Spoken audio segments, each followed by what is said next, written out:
சென்னை கன்னியாகுமரி இடையே கிழக்கு கடற்கரை சாலையை ஒட்டி ரயில் பாதை அமைக்கும் திட்டத்திற்காக விளைநிலங்களை கையகப்படுத்த பொதுமக்கள் எதிர்ப்பு தெரிவித்துள்ளனர்.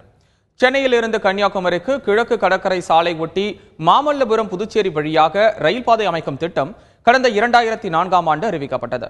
மாமல்லபுரம் பகுதியில் சில இடங்களில் நிலங்களில் ரயில் பாதை அமைப்பதற்கான அடையாள கற்கள் நடப்பட்டன. தற்பொழுது கிழக்கு கடற்கரை ரயில் திட்டம் விரைவில் தொடங்கப்படும் என்று ரயில்வே அமைச்சர் அறிவித்துள்ளார். இந்நிலையில் ரயில் பாதையை பக்கிங்காம் கால்வாயை ஒட்டியுள்ள அரசு புறம்போக்கு நிலத்தில் அமைக்க வேண்டும் என்று மாமல்லபுரம் பகுதி மக்கள் கேட்டுக் கொண்டுள்ளனர். விளைநிலங்கள் மற்றும் நீர்நிலைகள் வழியாக ரயில் பாதை அமைக்கப்படுவதை தவிர்க்க வேண்டும் என்றும் அரசுக்கு பொதுமக்கள் கோரிக்கை விடுத்துள்ளனர். குடியிருப்பு பகுதிகளை அந்த திட்டம் பாதிக்காமல் இருக்க வேண்டும். அந்த திட்டத்தினால் விவசாய நிலங்கள் பாதிக்காமல் இருந்து அந்த நிலங்களை கையகப்படுத்தும் பொழுது விவசாய நிலங்களும் குடியிருப்பு பகுதிகளும் தவிர்த்த அரசு புறம்போக்கு நிலங்களை கையகப்படுத்தி அந்த திட்டத்தை கொண்டு வந்தால் வெகு சிறப்பாக இது சுற்றுலா பயணிகளுக்கு சிறப்பாக இருக்கும் என்பது என்னுடைய கருத்தாக தெரிவித்துக் கொள்கிறேன்.